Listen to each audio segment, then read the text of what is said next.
Es una historia que cuento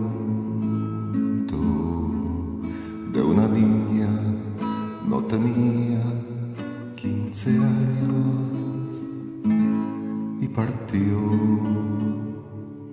a un país lejano.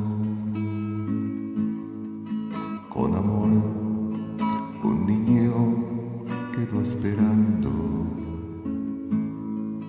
pero ella nunca más volvió y el tiempo pasó.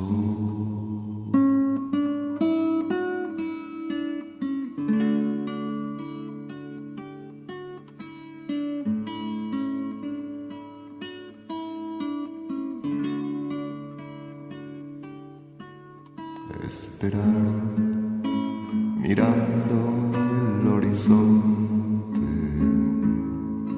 recordar en silencio su nombre. Algún día llegará. Hay amores que en la distancia se agrandan y que viven de recuerdos y esperanzas.